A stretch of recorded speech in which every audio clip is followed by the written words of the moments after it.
Welcome back to the program. Well, late last week, the Canadian Alliance on Mental Illness and Mental Health released its second annual Mental Health and Substance Use Health Report Card, looking how Canadians view provincial government's role, whether it be for access, confidence, satisfaction, and effectiveness. Joining us on line number 2 is our good friend Dr. Janine Hubbard to talk about what the results show. Good morning, Dr. Hubbard. You're on the air. Good morning, Patty. Happy Monday. Happy Monday to you. So basically, when I have a quick look at this report card, the results are not good. I don't know if this is a fair question to pose to you, but can you help us understand the methodology that goes into it? Because sure. As best I understand, and this is pretty typical for most surveys, is they surveyed just over 3,000 Canadians and did a proportionate allotment in each of the provinces, so that in theory, their numbers aren't being heavily skewed because they happen to reach 50% of their participants who lived in Newfoundland. So it's proportionate to population spread across the country in terms of how they collect that data. And it was done back in November, and it was asking Canadians to really rate, create a report card for how well they felt both the federal government, which is interesting, and their various provincial governments were doing in terms of providing access to mental health services. Just some high-level numbers. So 90% of Canadians consider timely access to mental health services to be important. 2/3 say it's very important. 4/5 of Canadians agree that provincial governments have to hire more mental health providers. Just this is a bit of a 100,000 feet above sea level type of question, but when I look at the results, and the whole report card is littered with D's and F's, my worry sometimes is that we'll get into the numbers because they're important, but my worry sometimes is when we talk about the lack of access, maybe folks who are, having that conversation with themselves and or their family or their friends, when they think that it's dire and they think there's no help there, maybe they won't go get it. So how do we couch that? And you and I have spoken about that at length a number of times. So I do think it's important to remember that probably one of the best things our province has done in the last few years is increase access to timely, single session, short-term, same-day walk-in mental health crisis unit, so that if things are feeling really dire, we've actually done a really good job of making sure that services are available beyond. Historically, that would be you can either call up a helpline on the mainland somewhere or go and sit and emerge. So I think for the people who are really feeling like they're struggling, please don't let the other hold you back, because there are it's kind of stopgap services, but it's the equivalent of being able to go to the walk-in medical clinic on the weekend and get that antibiotic or get that whatever it is that you really need in that moment to treat the urgent piece of things. Where it's then a little bit harder is kind of like with the family physicians. It's but how do we address this on an ongoing basis? But the emphasis on that short-term piece, I think that's something we've done really well. On the federal level, the understanding or the acknowledgement that things have changed. We used to be 1 in 5 Canadians were talking about their mental illness and or had a diagnosed mental illness. Now we're talking 1 in 4. And as a result, between the CRTC and the federal government, they've added 988 as a suicide crisis hotline, for lack of a better term. So I think acknowledgement is there. But those types of numbers, whether it be at 811 or 988, is not the same as having access to long-term continuity of care in the mental health world. Let's get to some of the... Okay, do you want to comment on that before we go to the report card? Well, no, you go right ahead. Yeah, I think those things are helpful, but those things are... One piece. One piece, and only one piece. And again, it's interesting because typically health is provided provincially. Money for that comes in those federal transfer payments. Certainly the models or proposals that are out there, particularly in places like England and Australia, they're using about 9% of the budget looking at mental health services and figuring out some ways to kind of make that more equivalent. So some of it is advocating federally for that increased targeted money. And you and I spoke a few weeks back that they did make an announcement that they were going to remove HST, PST from some counseling services, which is great, but that's still a fee-for-service need that people are accessing because they can't get seen publicly. So on one hand, yes, that's a great initiative, but it's not addressing we need more mental health practitioners really on the front lines. You and I have spoken before about the idea of integrating a really comprehensive mental health component to those primary healthcare teams, so that in with your family physician, you might see a nurse practitioner, you might have a nurse, but also you might have an addictions counselor, you might have a social worker, you might have a psychologist, you might have a number of other wraparound supports that are all part of that primary care team working with you. Let's get into the report card. So as I mentioned, the whole thing is littered with D's and F's. There's one C for one service of public confidence, and that was in the province of Alberta. Okay, access, total score. So what Canadians were asked, the sum 3,000 is, rank it from 1 to 10. So an A would have been if you gave it a 9 or a 10. All the way down to an F is a 1 to a 4. When we talk about access, what do the provincial numbers look like and the report card? In terms of access, we are overall coming out at an F. Actually, I think all of the provinces are pretty much coming out as an F in terms of access.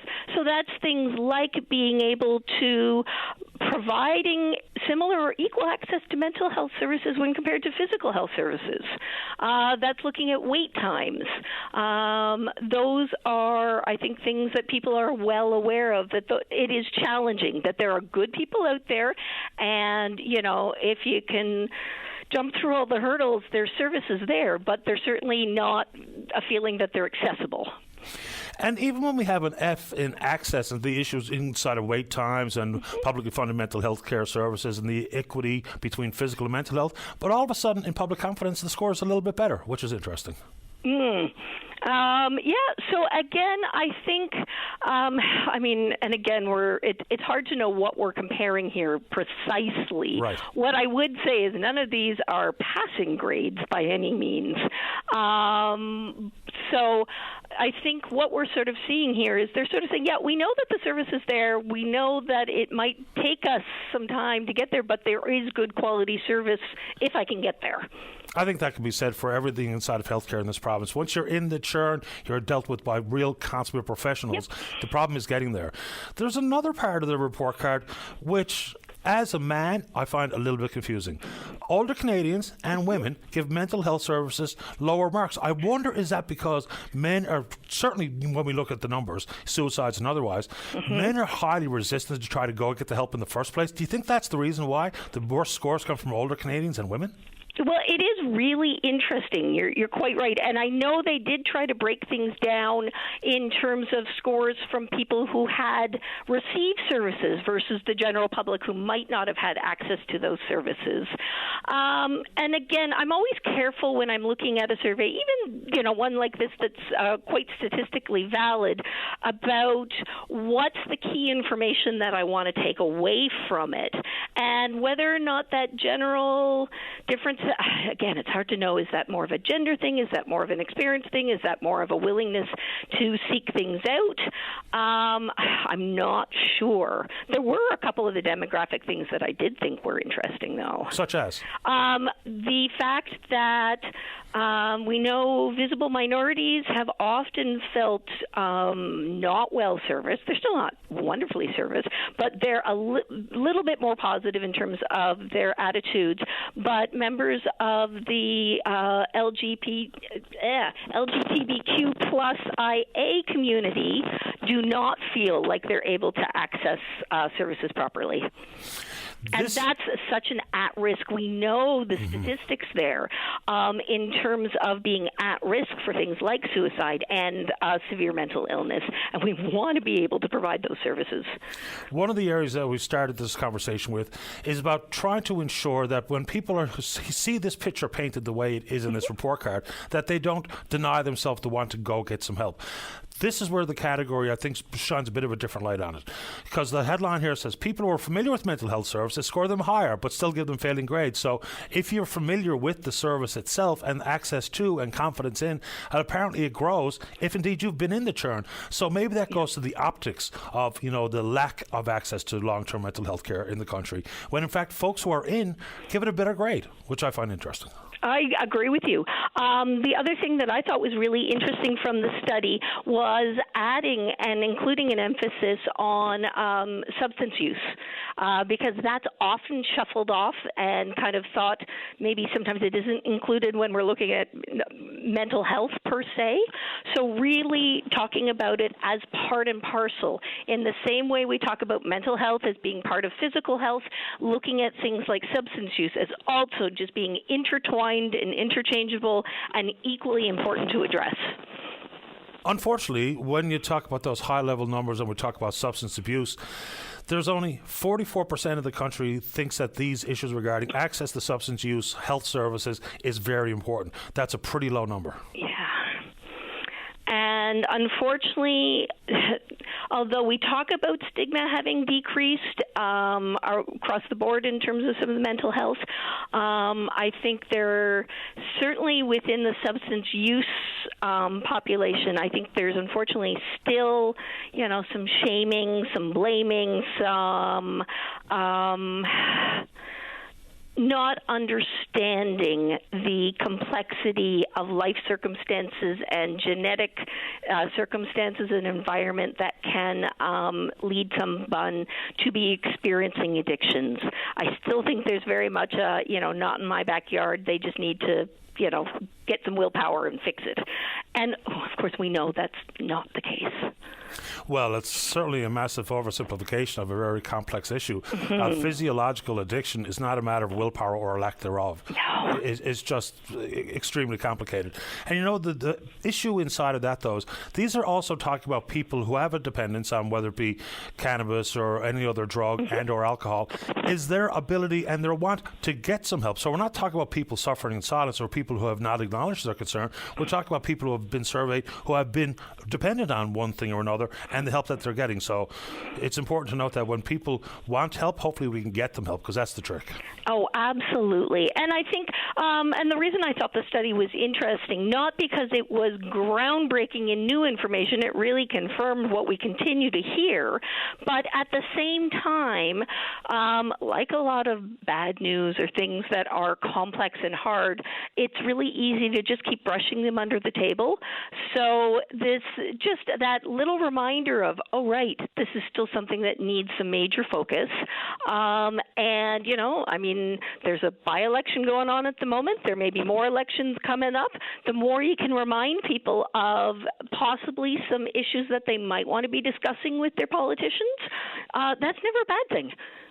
Never is, and it's never a bad thing to have you on the show. Anything else you'd like to add to, whether it be reflections on this report card or anything inside the mental wellness world before we say goodbye? No, I think, again, we have lots of people continuing to fight the good fight. I think, especially with some of the discussions on homelessness recently, we've had some wonderful additional discussions about the interconnectedness of all of these systems and all of these issues.